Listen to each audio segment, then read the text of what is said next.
Salut à tous, on se retrouve pour une nouvelle vidéo où nous allons faire un TCP client en Node.js. Donc pour ce faire, on va devoir avoir besoin d'un client.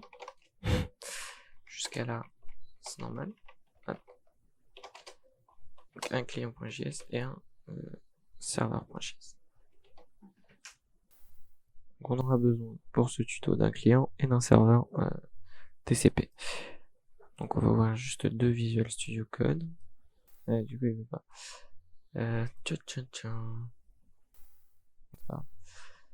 Ou bien on va juste prendre la console ici, lui on va le glisser là. Voilà, hop, CD, TCP, client. Voilà.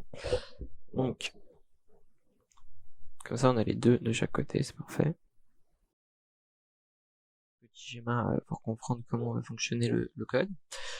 Donc, il est basé sur le TCP, qui est un protocole informatique pour échanger des données entre deux ordinateurs, particulièrement un client et un serveur. Ici, pour la vidéo, on aura les deux sur le même PC. Donc sur mon PC à moi. Donc il y a un client qui va essayer de se connecter sur un port. Par exemple ici, si le serveur écoute sur le port 80, donc qui est utilisé par le protocole HTTP. En fait, le protocole HTTP est basé sur du TCP.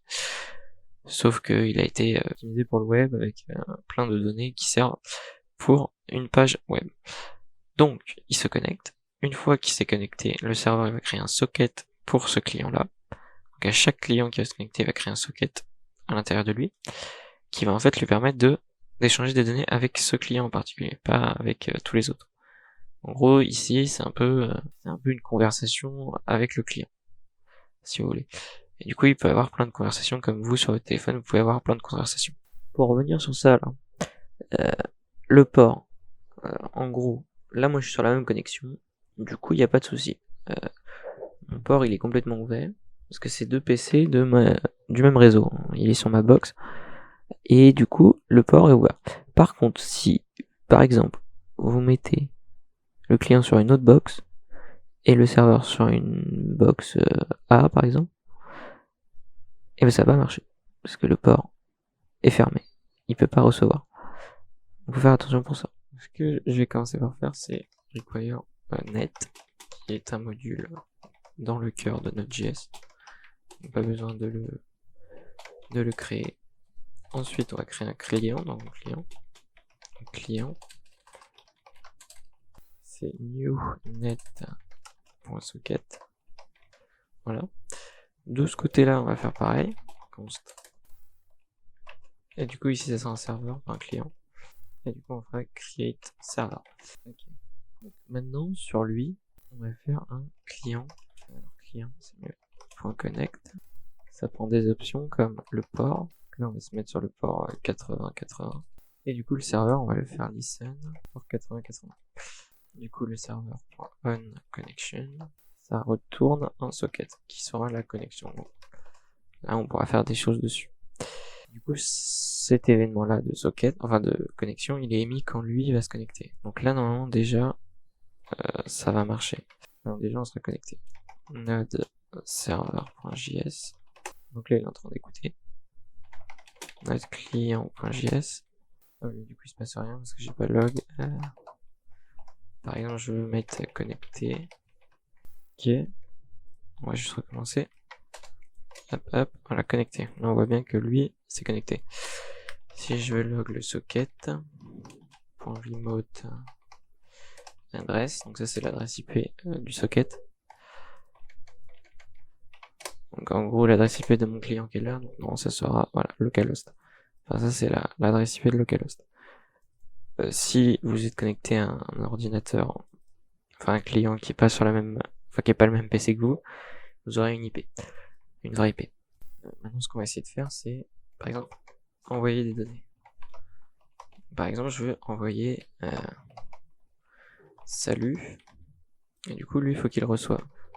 Du coup, il faut qu'il fasse un client.on data. Donc ça, c'est l'événement data quand il reçoit du data. Et du coup, il a du data. Et ce data, on va le log. Sauf qu'on va se rendre compte d'un truc, c'est que ça va être voilà, un buffer. Du coup, il va falloir le transformer en chaîne de caractères, donc on marque tout string.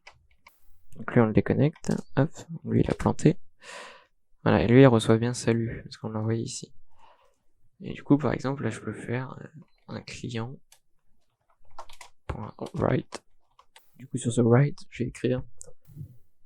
Du coup, lui il va falloir lui rajouter un socket.on data, comme de l'autre côté en fait. Et on fait un log de data.toString. Donc là je recommence. Salut, lui me répond salut toi. Voilà.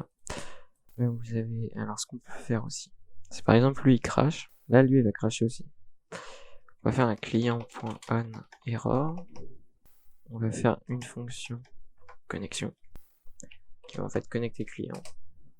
Ça va juste être ça. Ici on marque connect pour se connecter. Et du coup sur une erreur on va essayer de se reconnecter.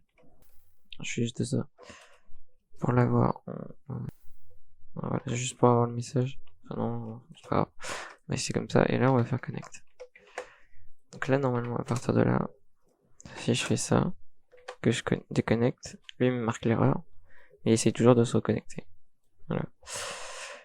Du coup non, si je fais plus ça, ça va me mettre juste le message. Voilà, erreur, read, connect, machin. Et dès que je l'allume, voilà, il se connecte. Ouais, c'est juste pour recommencer à se connecter tout le temps.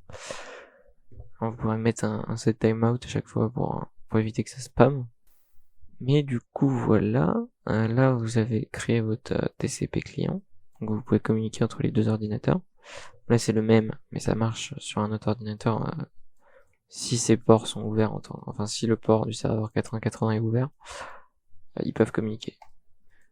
Après, là, par exemple, ma box n'accepte pas les entrées sur le port 8080. Du coup, ça marchera pas. Ça marchera sur deux ordinateurs de ma même box, sur mon réseau à moi, mais pas sur le réseau en dehors de chez moi. J'espère que vous avez compris. Et moi, je vous dis à la prochaine. Ciao, ciao. Avant de commencer, on va juste faire un petit